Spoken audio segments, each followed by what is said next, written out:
আমি শর্মিলা রেসিপি বেঙ্গলে সবাইকে স্বাগত। আজকের রেসিপি কি হবে দেখাই তোমাদের আগে, আর কি দরকার আমার। আমি আজ উচ্ছে দিয়ে একটি রেসিপি তৈরি করব, যার জন্য উচ্ছের আমি হালকা হালকা করে খোসা ছাড়িয়ে নিয়েছি আর ভালো করে ধুয়ে রেখেছি। এবার চাকু দিয়ে একে একটু ফেড়ে নেব। আর এদিকে নিয়েছি রসুন, কাঁচা লঙ্কা আর পেঁয়াজ। এদিকে নিয়েছি বাদাম, পোস্ত, সরিষা, তেজপাতা। দু রকমের রেসিপি হবে। এখানে আছে এটা গোটা নারকেল না, এটা কিন্তু আমি নারকেল আগে থেকে কুড়িয়ে রেখে নিয়েছি। এখানে আছে পটল রান্না করব, যার জন্য কিছু মশলা নিয়েছি, এতটা লাগবে না, রেখে নেব, ড্রাই রোস্ট করে নেব। আদা আর কাঁচা লঙ্কা পেস্ট করে নিয়েছি। এবার দেখাই, সঙ্গে দেখো আরেকটি রেসিপি হবে, যেটা হচ্ছে পটল আর কাঁঠালের আঁটি, আর সঙ্গে আছে আলু। পটলের জন্য একটু মশলা ড্রাই রোস্ট করে নেব।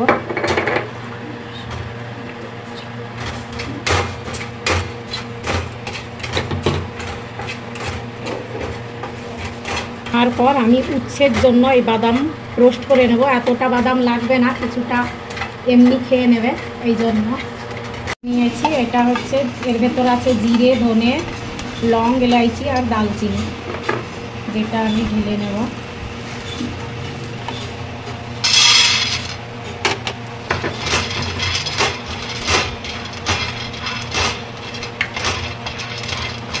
উচ্ছেগুলো আমি এই রকম মাঝখান দিয়ে চাকুর সহায়তায় চিড়ে নেব।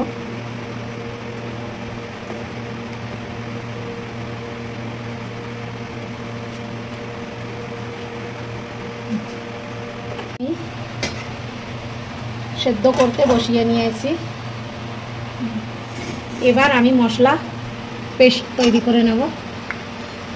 এদিকে পটলের জন্য দিয়ে নেব অয়েল। আমি আগে রান্না করে নেব পটল। দিয়ে নেব দুটো তেজপাতা, দুটো শুকনো লঙ্কা, আর দিয়ে নেব জিরে।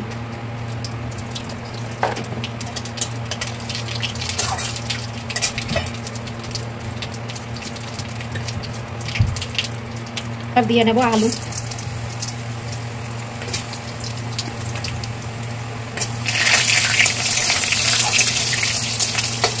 আলু সামান্য কিছু সময় একটু ভেজে নেব। এবার দিয়ে নেব আদা আর কাঁচা লঙ্কা পেস্ট করে রাখা।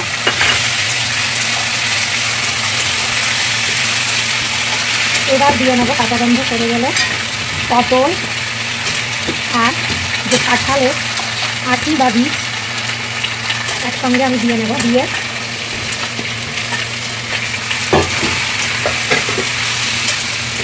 দেবো পরিমাণ মতো হলুদ আর লবণ।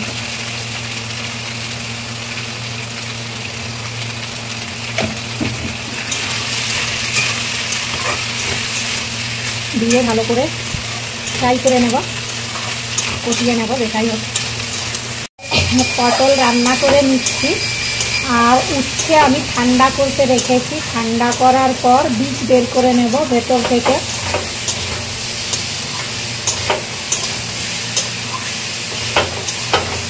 পটল তোমরা তোমাদের হিসাব মতো কাট করে নিতে পারো, আমি আমার মতো করে কেটে নিয়েছি।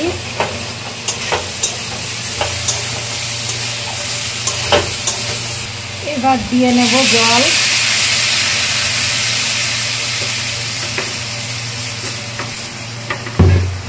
তোমরা তোমাদের মন মতো গ্রেভি করতে পারো, আমি আমার মতো দিয়ে নিচ্ছি জল। এভাবে আমি ভেতর থেকে বীজ বের করে নেব উচ্ছের।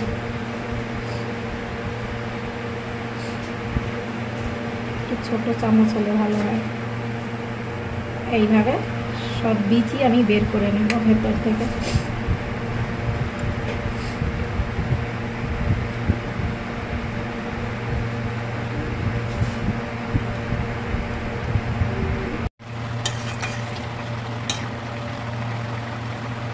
আর একটু এইভাবে খোলাভাবে হতে দেব।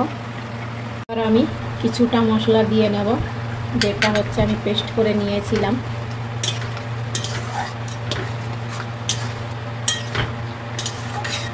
হালকা পাতলা পটলের ঝোল। কেমন লাগলো রেসিপিটা কমেন্ট করে বলো কিন্তু। কড়াইতে দিয়ে নেব অয়েল একটু পুর বানানোর জন্য।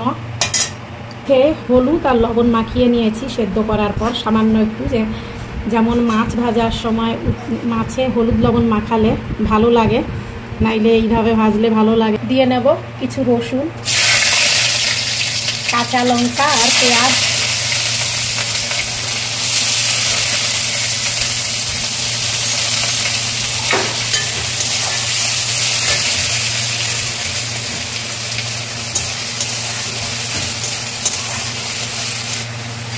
সামান্য ধনে পাউডার,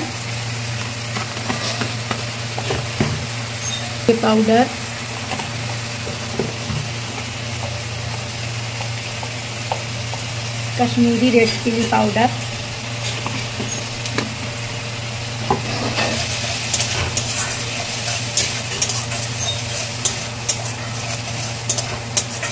এবার দিয়ে নেব উচ্ছের বিচি,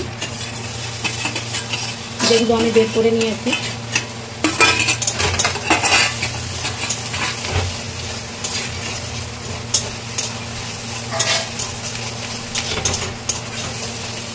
সামান্য একটু পোস্ত,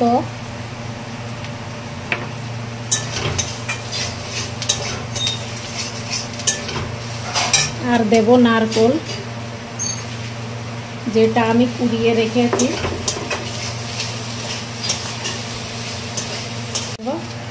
সরিষা আগে ফুটে না, একটু হলুদ আর লবণ, সামান্য একটু হলুদ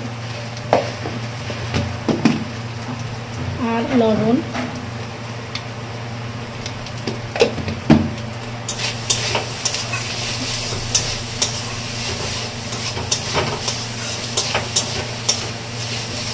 এবার উপর থেকে দিয়ে নেব সরিষা কিছুটা,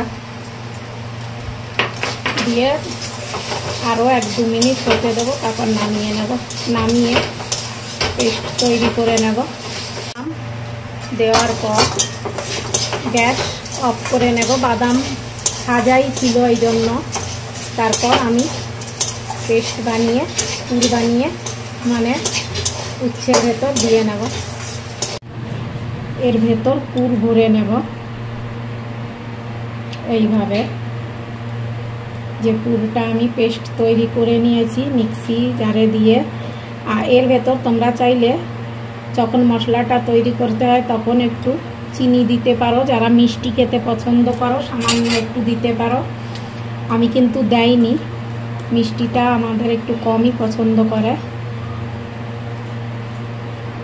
আর এমনিতেই এটা খুব টেস্টি, এই জন্য চিনি না দিলেও হবে, আর চিনি দিলেও হবে যারা মিষ্টি পছন্দ করো। বসিয়ে নিয়েছি, দিয়ে নেব অয়েল। এই প্যানে আমি কিন্তু ফ্রাই করে নেব উচ্ছে। এই যে এখানে পুর ভরে নিয়েছি। এইবার আমি অয়েলটা গরম হওয়ার পর দেব উচ্ছে, বসিয়ে নেব।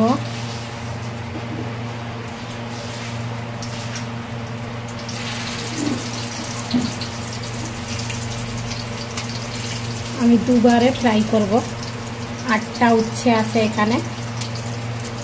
ফ্রাই করে নিয়েছি 4টে, আর 4টে ফ্রাই করছি। একদম অল্প অয়েলে ফ্রাই করবে, নাইলে অয়েলের ভেতর মশলা বেরিয়ে আসার একটু সম্ভাবনা থাকে। আর আগে উপরের সাইডটা ভেজে মানে নিচের সাইডটা ভেজে নেবে, উপরেরটা না। এইদিকে মশলা ভরাটা সাইড আগে দিলে কিন্তু মশলা বেরিয়ে যাবে অয়েলের সঙ্গে। অয়েল বেশি দিলে কিন্তু অয়েলটা খারাপ হওয়ার চান্স থাকে, ওই জন্য এইভাবে ঘুরিয়ে ঘুরিয়ে ভেজে নেব। কেমন হয়েছে বন্ধুরা কমেন্ট করে নিশ্চয়ই বলো।